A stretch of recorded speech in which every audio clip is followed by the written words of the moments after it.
Vamos a comenzar con el tópico de estadísticas descriptivas.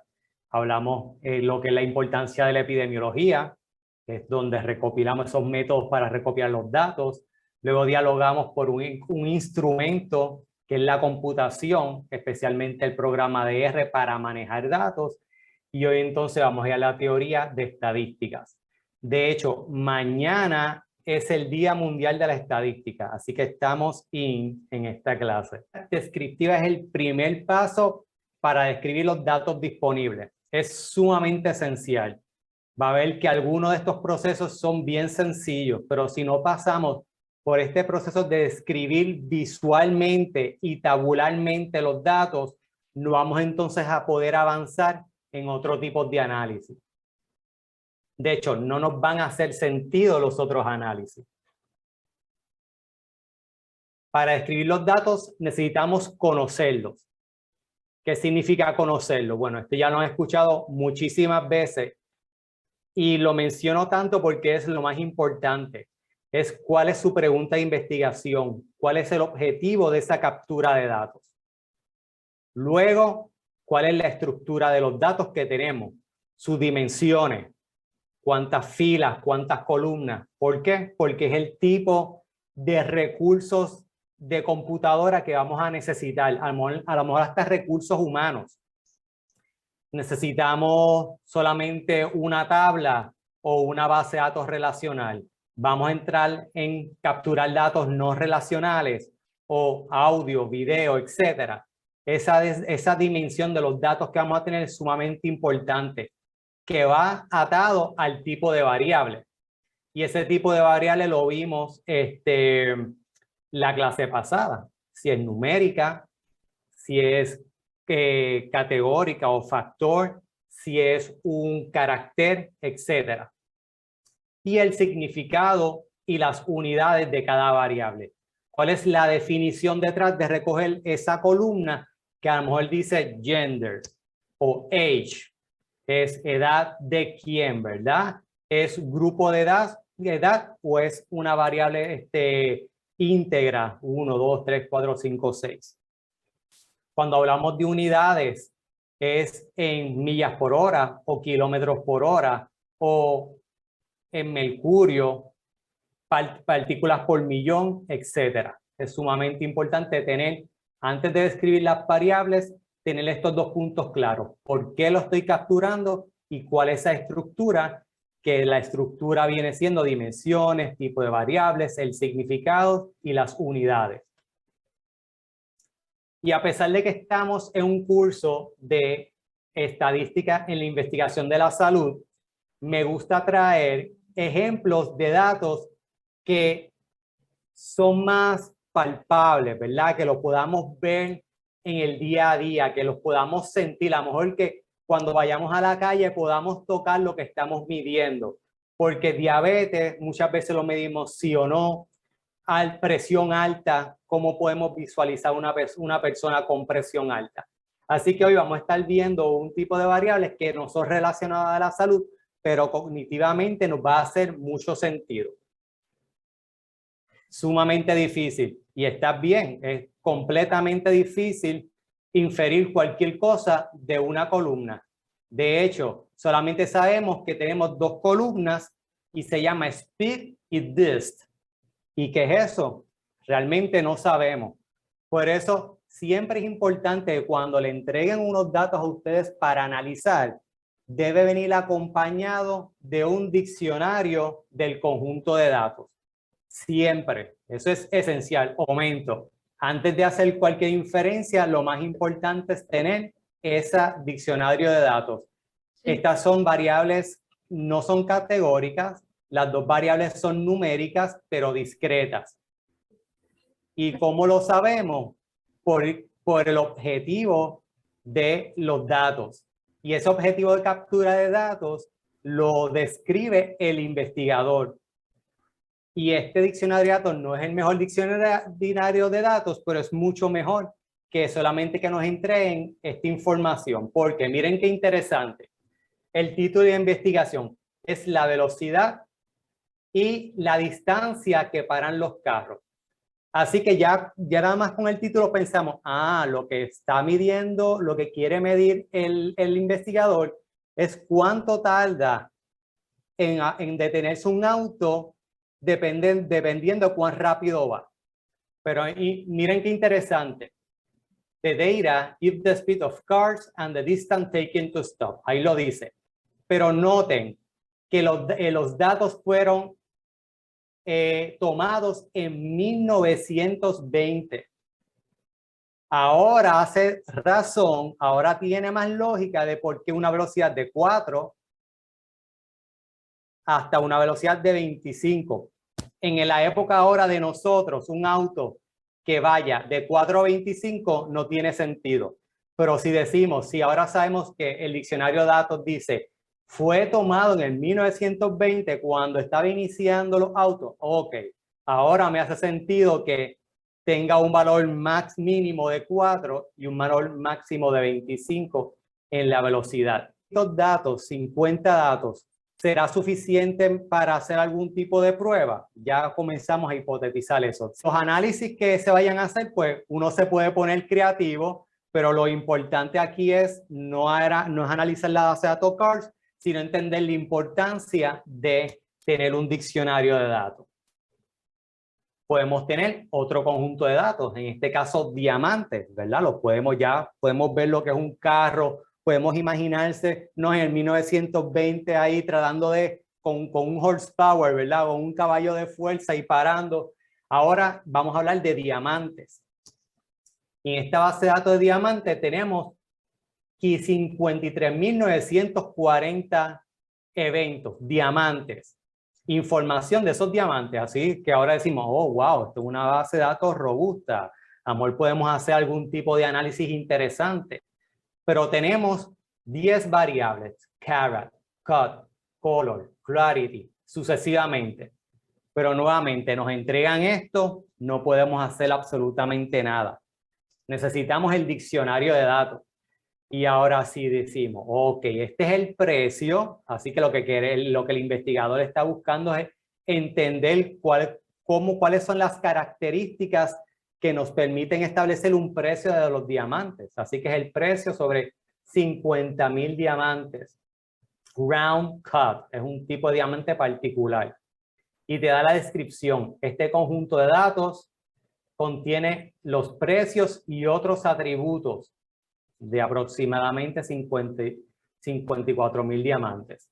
El formato es un data frame. Es un data frame. Pues quiere decir que está en R, pero yo uso Stata. Pues tengo que convertirlo de R a Stata. Ahora tengo que buscar literatura, cuál es la mejor forma, el mejor paquete para hacerlo, o Excel, etcétera.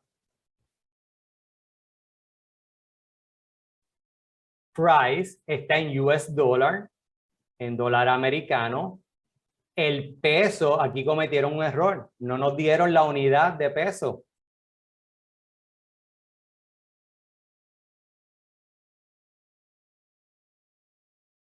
Es importante saber esa unidad de peso. La calidad del corte, fair, que es el menor, de menor calidad, good, very good, premium and ideal, ideal. Así que ya sabemos que esta sí es una variable categórica de 1, 2, 3, 4, 5 categorías y es ordinal, tiene un orden de justo hasta ideal y así sucesivamente. Y cuando tenemos el diccionario de datos, entonces podemos comenzar a analizar. Y Iris, que lo voy a dar por encima.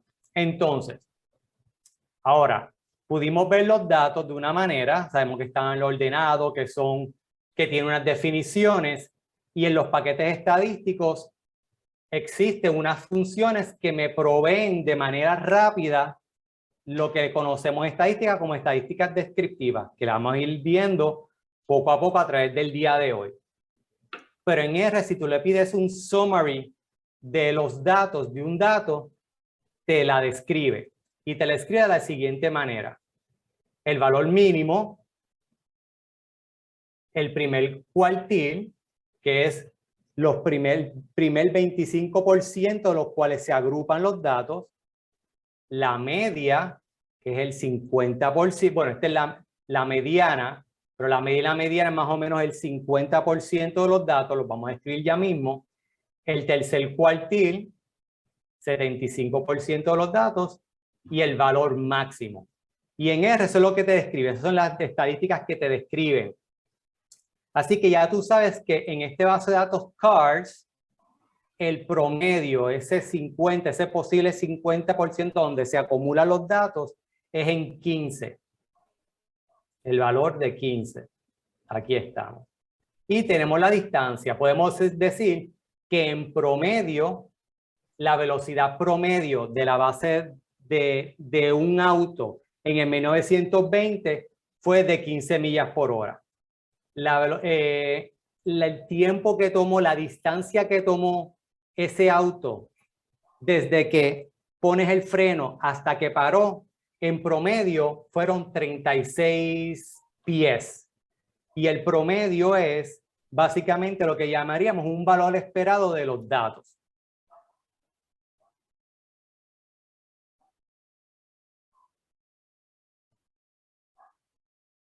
Otra forma de escribir los datos es gráficamente. Así que si tenemos dos datos, podemos hacer una gráfica de dispersión como la que vemos. En la gráfica de dispersión, el eje de Y siempre va a ser la variable que tú quieres estudiar. Y puedes intercambiarla si cambias la pregunta. Pero si tienes la pregunta de cuánto tarda un auto en parar desde que pones el freno, pues entonces se la tendríamos en el eje de Y porque es a la cual estamos dirigiendo la pregunta. Y la velocidad entonces es en el eje de X, que es como habíamos hablado la vez pasada. Si lo fuéramos mediante un análisis de regresión, la variable dependiente o el evento y la variable que predice o independiente. Tienen muchos nombres y se utiliza de diversas maneras en los libros de estadística. Si su base de datos es más grande, el paquete estadístico, cualquiera que sea, debería detectar que esa variable es numérica o esa variable es categórica. Las numéricas te da entonces la descripción que estamos hablando ahorita, la descripción estadística, mínimo, el primer cuartil, la mediana, el promedio, el tercer cuartil y el valor máximo. Pero cuando detecta que es una variable categórica, te suma las categorías de esa variable y te hace esa distribución. Así que, ¿qué es lo que significa aquí? Que de 54,000 eventos aproximadamente, 1,610 tuvieron la categoría de fair. 4,952 la categoría de good y así sucesivamente hasta ideal 21,551. Y yo puedo decir, wow, qué interesante, nada más con esta descripción, que de 54,000 diamantes, la gran mayoría tiene un corte ideal. Eso es bueno saberlo cuando uno va a buscar un diamante a lo mejor, ¿verdad? Que no es tan difícil conseguir un diamante con un buen corte. Y que queremos posiblemente evitar aquellos diamantes que tengan un mal corte. Y así sucesivamente. Pero lo importante es que este es el output de un paquete estadístico donde él mismo te va a detectar esas variables numéricas y categóricas. Te da unas descripciones las numéricas, unas descripciones estadísticas y en las categóricas te las suma, te hace una sumatoria.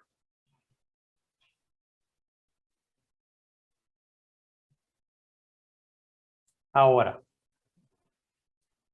tenemos aquí otro diagrama de dispersión y ponemos precio en el eje de X y carat en el eje el eje de Y y carat en el eje de X. Vemos que si existe una relación, la relación no es lineal. tiene una curva ascendente, ¿verdad? Aquí hay una no linearidad que es importante, uno de los supuestos, si fuésemos a hacer un modelo de regresión lineal, uno de los supuestos a tener en consideración. Varios patrones importantes, pero esos patrones, para poder hacer sentido de ellos, existen las estadísticas descriptivas. Existe el promedio, la varianza, etcétera, que la vamos a ver ya mismo. Pero es importante verlo visualmente para que esas descripciones numéricas tengan un sentido real. Algo importante que es la gran variabilidad que existe en los quilates aquí después de 1.5. Lo que significa entonces es que podemos decir que quilate no es una buena variable que prediga el carat, el precio. Necesitamos más información. Cuando vemos una variabilidad como esta tan enorme, entonces lo que podemos decir, espérate, necesitamos mucha más información para entender el precio de mis diamantes.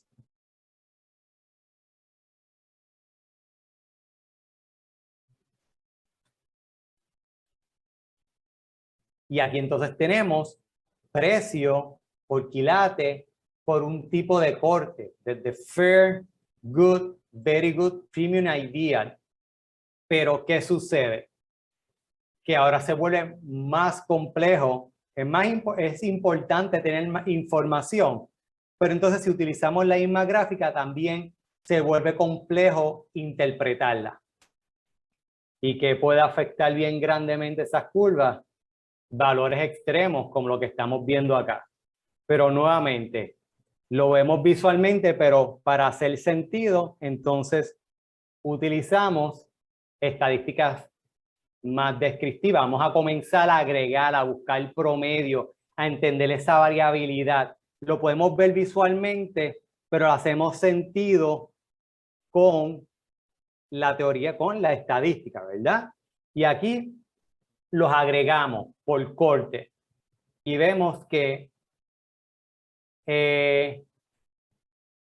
algo que podemos notar es que un corte justo, aquí es el precio, pero perdónenme, aquí esta tabla lo que están viendo es el precio promedio por corte, que es lo que estamos haciendo, que este corte los estamos agrupando. Estamos tomando un promedio, una medida de tendencia central, que vamos a ver ya mismo, y lo visualizamos. Todos estos datos los visualizamos en una tabla.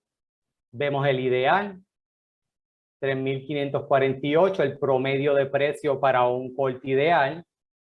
Vemos que para un corte justo tiene un precio promedio de 4.359 y para un corte premium de 4.859. 4.584. Y de primera instancia, lo primero que vemos es, wow, pues espérate, no vale la pena comprar un diamante ideal. Si un fair me puede rendir más dinero, ¿verdad? Yo lo puedo vender en un futuro mucho más caro si me encuentro un corte ideal. Eso es lo primero que vemos con lo que puede ser que nos venga a la mente de momento. Y esa misma descripción tabular la podemos ver de manera gráfica. Es la misma información, pero en lo que se conoce como una gráfica de barras, donde el número promedio va a estar establecido por una representación gráfica. Fair, good, very good, premium, ideal. Y si se fijan, como es ordinal, yo cuando represento la gráfica, busco que me represente el mismo orden.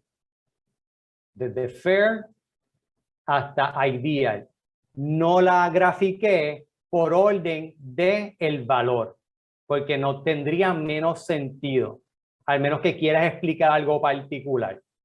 Pero sí tenemos que conocer de que sí, realmente tiene un orden lógico. Y en esta gráfica, siguiendo explorando, ¿verdad? Yo lo que cuando uno toma los datos, lo primero que hace es tratar de entenderlo, comienza a explorar con su objetivo en mente. Así que lo que yo hice aquí fue que, ok, me pareció a mí bien raro que un tipo de corte fair en promedio tuviera un valor esperado mayor que un tipo de corte ideal. Así que grafico la misma información de quilates por precio, estratificado por corte, y me doy cuenta que efectivamente un corte fair en promedio, si vemos por cada uno de los quilates, tiene un precio promedio menor al de los otros cortes. De hecho, el ideal siempre tiene en promedio por bastante, si lo comparamos con el fair, un promedio de precio por cada uno de los carats, de los quilates. Lo que sucede es que en esta información descriptiva, que es el promedio aritmético, es una medida estadística que se ve afectado por valores extremos. Y ese tipo de distribución de los datos hay que conocerlos, ¿verdad? El ejercicio básicamente es que tenemos que conocer bien los datos, porque de acuerdo a la distribución de esas variables, entonces vamos a necesitar unas estadísticas particulares. ¿Ok? Así que efectivamente estaba raro estos eventos, estos precios de estos diamantes con un quilate bien alto y un precio bien alto, pero efectivamente lo que conocemos que son valores extremos, y esos valores extremos hay que entender por qué suceden, ¿verdad? Y hay que decidir si esos valores extremos hay que eliminarlos o es que realmente hay un tipo de diamante por alguna característica que no hemos estudiado, que están en el diccionario de datos, que entonces nos permite determinar por qué realmente esos diamantes tienen ese precio tan alto. Primero, asegurarnos de que no es un error de entrada de datos. Esa es la primera. Si es un error de entrada de datos, hay que eliminarlos. Se eliminan. Si no es un error de entrada de datos, lo que significa es que hay un tipo de diamante ahí con unas características particulares y no tenemos suficiente información para ver la distribución real de esos diamantes.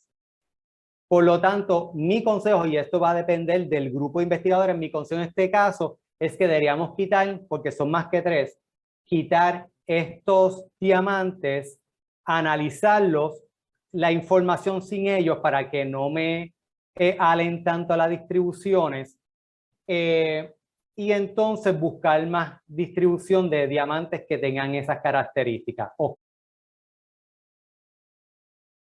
La ventaja de hacer, estos son lo que le llaman nubes. Básicamente un tipo de regresión no paramétrica, y la que me permitió ver aquí es que efectivamente entre la nube a la gran cantidad de datos que es bien difícil visualizar, yo entonces pude ver de manera más efectiva corte entre estas dos variables. Lo que me permitió realmente ver que a través de toda la distribución el precio de los cortes se mantenían de manera mayor que los demás, y encontrar estos valores outliers, que fue lo que me desvió o me aló ese promedio teniendo un valor mayor que el ideal. Explorando, ¿por qué? Porque al final del día tú tienes que tratar, si tu objetivo es predecir precio a base de unas características, que es lo que te encantaría hacer, ¿verdad? Tú dices, ok, tengo este diamante y yo en el futuro quiero venderlo a un buen precio. Yo quiero asegurarme que ese diamante que yo voy a comprar hoy tenga unas características ideales. Y ahí comienza la exploración. Y esa exploración te va a llevar a un modelo de regresión donde tú puedas predecir cuál es el precio de un diamante a base de ciertas características importantes para esa predicción.